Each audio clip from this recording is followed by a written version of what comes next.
ഈ പ്രതിമകളെല്ലാം തന്നെ ഹിന്ദു തത്വശാസ്ത്രത്തിൽ തന്നെ പറയുന്നത് പ്രതിമകൾ വിഡ്ഢികൾക്ക് വേണ്ടി ഉണ്ടാക്കിയതാണെന്ന് കേട്ടിട്ടുണ്ടോ നിങ്ങൾ? അഗ്നിർദേവോ ദ്വിജാദീനാം മുനീനാം ഹൃദിദൈവതം പ്രതിമാം അപ്രബോധീനാം സർവത്ര സമദർശിനാം. ദ്വിജന്മാർക്ക്, ബ്രാഹ്മണന്മാർക്ക് അഗ്നിയിലാണ് ദൈവം. അവർക്ക് ഈ അഭിഷേകവും പൂജയൊക്കെ നമുക്ക് വേണ്ടി നടത്തുക. അവർ ഈ ഹവിസ് വാരി വാരി തീയിലിട്ട് കത്തിക്കല. എൻ്റെ തൊട്ട അയൽപ്പക്കത്തെ വീട്ടിൽ ഇടക്കിടക്ക് ഗണപതി ഹോമം നടക്കും. ഗണപതി ഹോമം നടക്കുമ്പോൾ ഞങ്ങളെ വീട്ടിൽ അന്ന് ചോറ് വെക്കില്ല, കാരണം അംശം കിട്ടുമല്ലോ.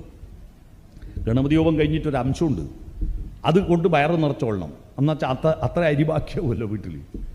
അപ്പോൾ അവിടെ പോയിട്ട് വിശന്നിങ്ങനെ ഇരിക്കുമ്പോഴാണ് ഈ ശർക്കരയിൽ വിളയിച്ചിരിക്കുന്ന അതിസുന്ദര നല്ല രുചികരമായ ഒരു സാധനം ഉരുളിയിൽ നിന്ന് ഇത് വാരി വാരി തീയിലിട്ട് കത്തിക്കുന്ന കാണുമ്പോൾ ഉണ്ടല്ലോ, കല്ലെടുത്ത് കുത്താൻ തോന്നുന്ന അയാളാ. നമ്മളിങ്ങ് വിശന്ന് കുത്തിരിക്കുമ്പോഴാണ് ഇത് തീയിലിട്ട് കത്തിക്കുകയാണ്, വെറുതെ കത്തിച്ച കളിയാണ്. എത്ര നെയ്യാണ് കത്തിക്കുന്നത്?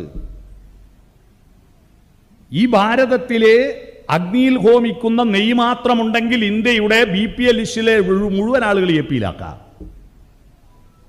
അഗ്നിയിൽ ഹോമിക്കുന്ന നെയ്യ് മാത്രം ഉണ്ടെങ്കിൽ അതിൻ്റെ കാശ് മാത്രം മതി ഒരൊറ്റ BPL ലിസ്റ്റിലുള്ള ആൾ ഇല്ലാതെ APയിലാക്കാൻ കഴിയും. അത്രയും എണ്ണ കത്തിച്ച് കളയുന്നുണ്ട്, അത്രയും എണ്ണ കത്തിച്ച് കളയുന്നുണ്ട്. അതാണ് അഗ്നിർദേവോ ദ്വിജാദീന. മുനിമാർക്ക് ബ്രാഹ്മണർക്ക് തീയിലാണ് ദൈവം. മുനീനാം ഹൃദയദൈവതം, മുനിമാർക്ക് ഹൃദയത്തിലെ ദൈവം. ഈ സ്വാമിമാർ ഒന്നും അമ്പലത്തിൽ പോയില്ല കേട്ടോ. ഈ അമ്പലത്തിൽ പോയിട്ട് കുംഭമേളയെല്ലാം പങ്കെടുക്കുന്ന സ്വാമിമാരൊന്നും ഒറിജിനൽ സ്വാമിമാരല്ല. സ്വാമി എന്ന് പറഞ്ഞിട്ട് നടക്കുന്നത്, സന്യാസി എന്ന വാക്കിൻ്റെ അർത്ഥം സമ്യക്കായി നസിക്കുന്നവൻ, തൻ്റെ സുഖഭോഗങ്ങളെല്ലാം സമ്യക്കായി നല്ല മനസ്സോടുകൂടി വേണ്ടെന്ന് വെക്കുന്നവനാ. അല്ലാതെ സമ്മേളനം ചേർന്നിട്ട് പാർലമെന്റിൽ 60 സീറ്റ് ഞങ്ങൾക്ക് സംവരണം ചെയ്യണമെന്ന് ആവശ്യപ്പെടുന്നവനല്ല.